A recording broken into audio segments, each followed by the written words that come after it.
This is Katrina Waters. For those who don't know, Katrina grew up here in Macksville, graduated from Macksville High School, and is on her third year at Manhattan Christian College. And one of the requirements of one of her classes is that she preach outside of her classroom setting. And so she called me and asked if she could, and I told her no, and she's still here, so. So no, I'm excited to hear her speak, and so she's been working really hard on it. She's asked me a couple questions. She's been working with her preaching professor, and so she's pretty excited about it. But if you would, let's give her our full attention. And in case you didn't know, she's the recently engaged Katrina Waters. Yeah,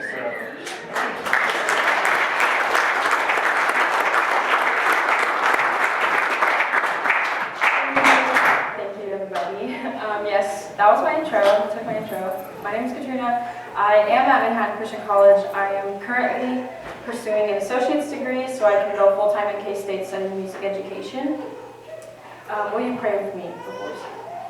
Father, I just want to thank you so much for this day. The fact that we get to come here, that I get to come here and preach, is a big deal for us. And God, I pray that as we go about today's word, that we dig in fully and we listen to what you have to tell us today. Amen.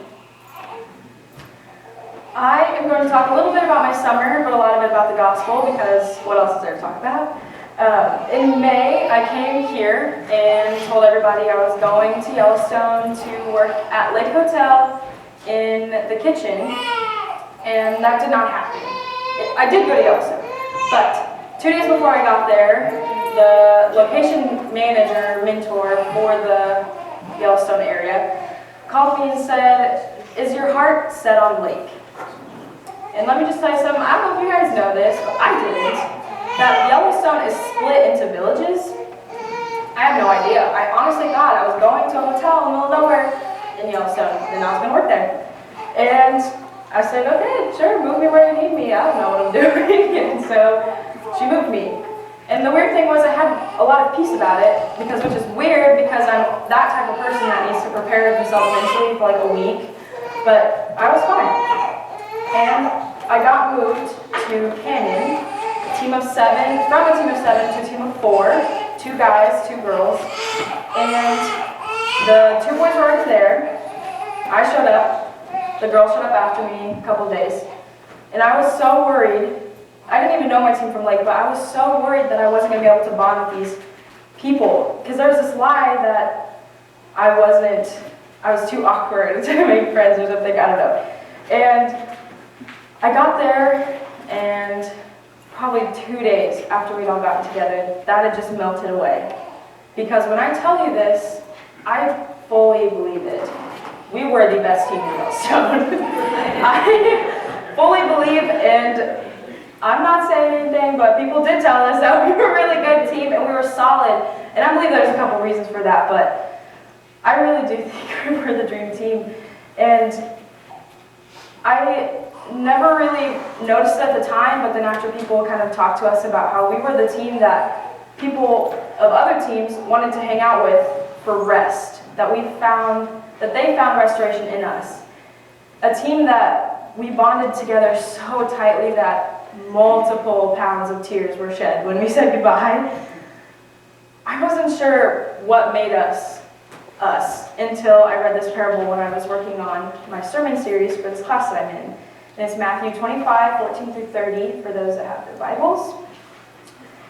And this parable really talks about 2 key ideas that I'm really passionate about and I love talking about, so I'll go ahead and read that. For it will be like a man going on a journey who called his servants and entrusted them his property. To one he gave 5 talents, to another 2, to another 1, to each according to his ability. Then he went away. He who had received the first 5 talents went at once and traded them, and he made 5 talents more. So also he who had the 2 talents made 2 talents more. But he who had received the 1 talent went and dug it in the ground and hid his master's money. Now after a long time, the master of those servants came and settled accounts with them. And he who had received the 5 talents came forward, bringing 5 talents more, saying, Master, you delivered to me 5 talents. Here I have made 5 talents more.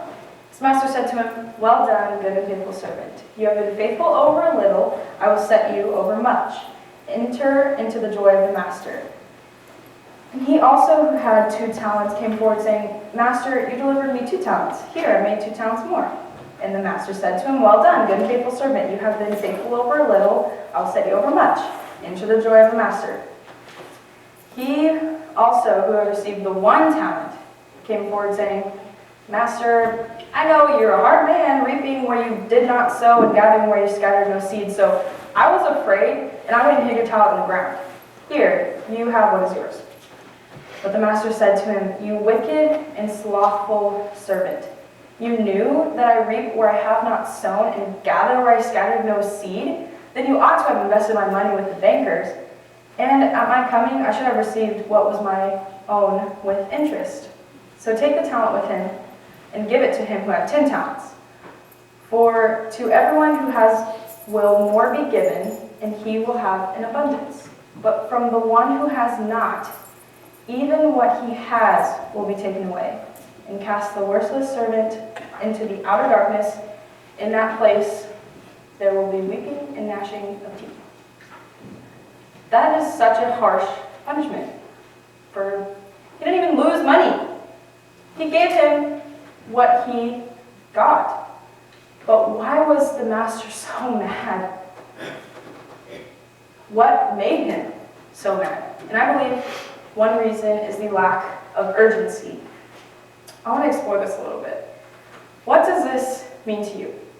To me, as a college student, I feel this sense of urgency when I have laid in bed for 30 minutes too long with a 10-minute walk to class that starts in 3 minutes.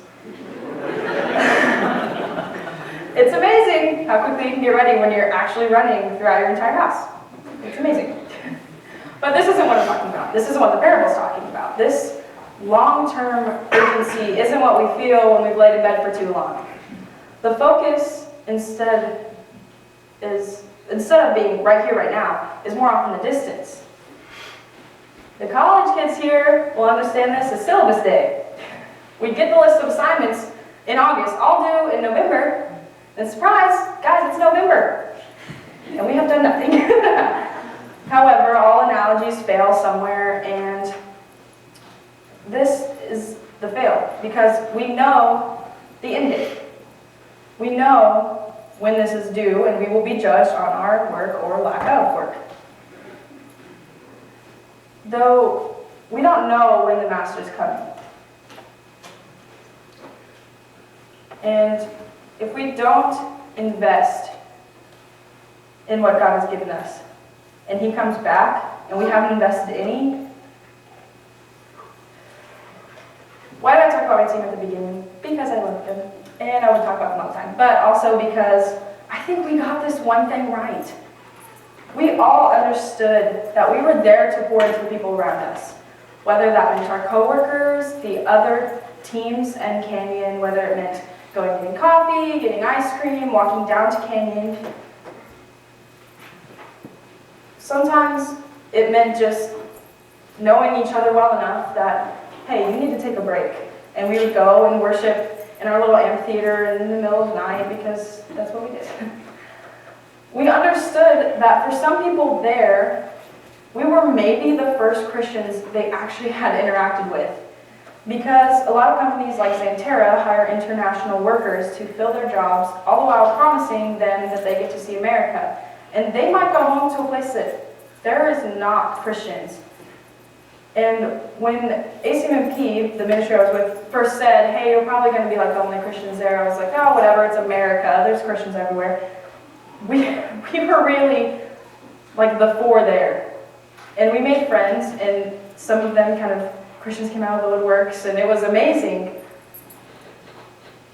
And you might be thinking, this is all cool and nice, but what does that have to do with me? Like us, here in Macksville, Kansas.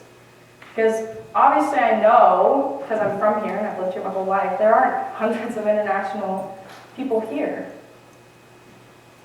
But what we do have is kids who need guidance. And this isn't like a slap against parents that they're bad parents or whatever, but it's just that kids sometimes just don't want to listen to their parents. And I also know that from experience.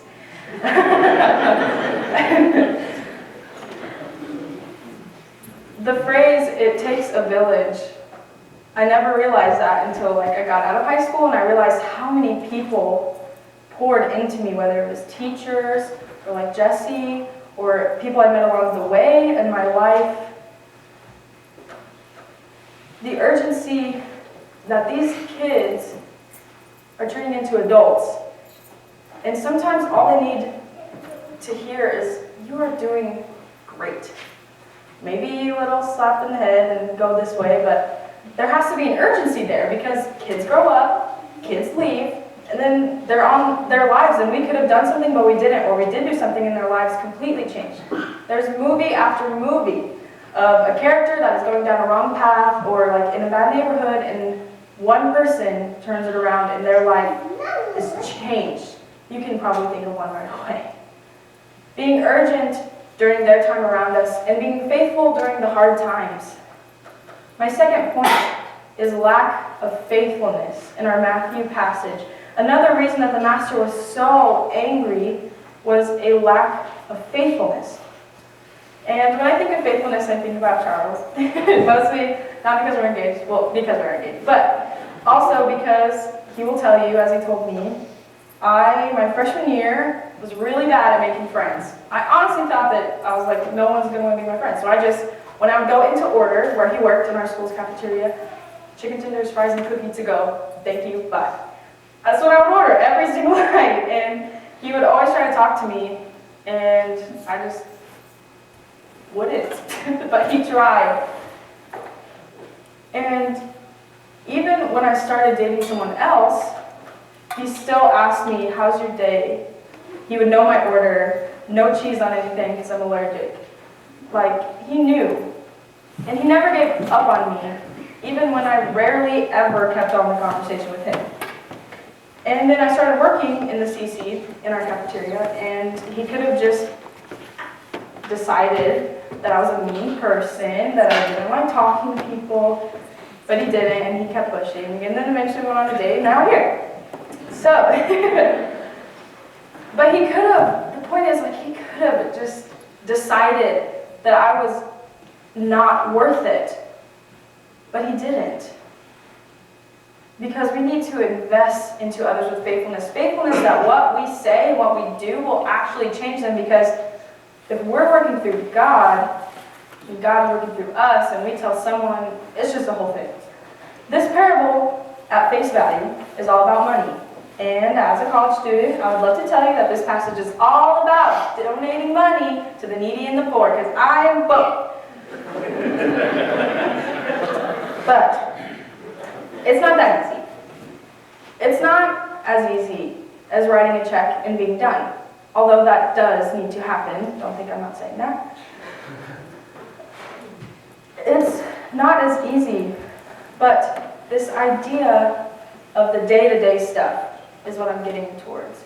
Being faithful in your commitment to being kind to everybody, even that person that cut you off in traffic, even the farmer that you're stuck behind on a track, the one that's on the tractor and there's like 10 cars because it's the middle of nowhere, Kansas, and that's the only traffic jams we have.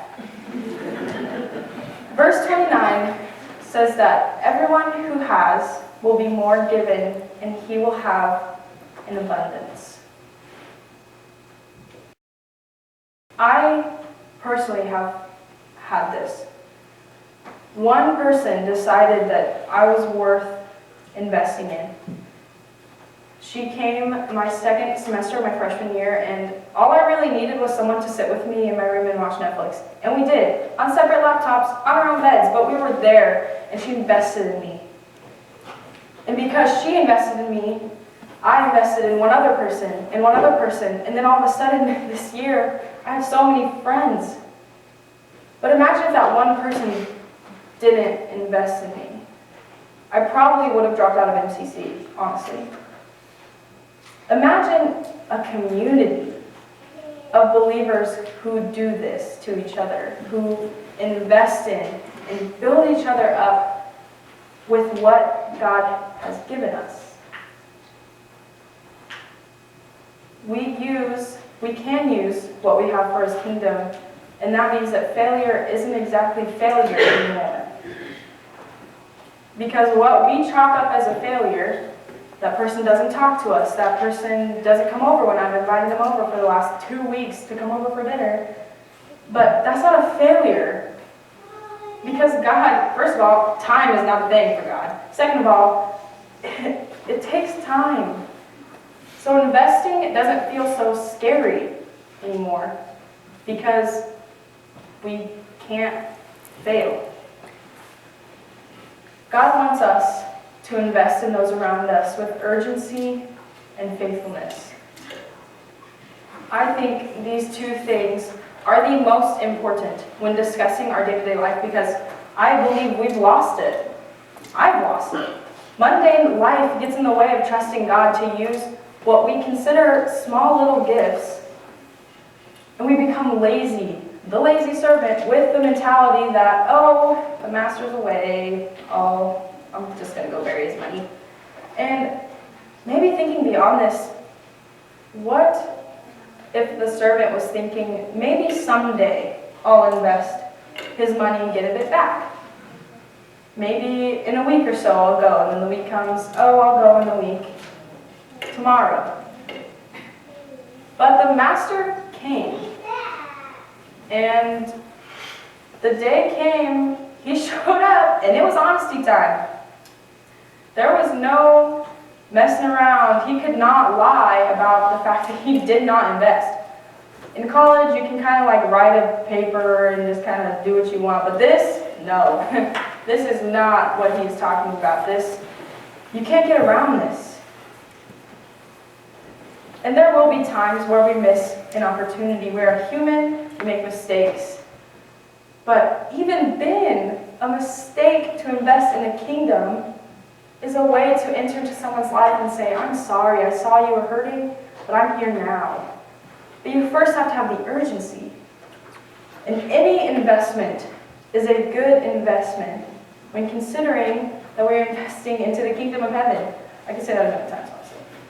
There is no right or wrong answer when helping people come to Jesus. We are in the day and age, just recently, that someone in the major music industry became a Christian. Some of you may know, some of you may not know, Kanye West has become a Christian and made an album. And the Pharisees had a hard time accepting this. The Pharisees were the religious leaders. We are the religious leaders.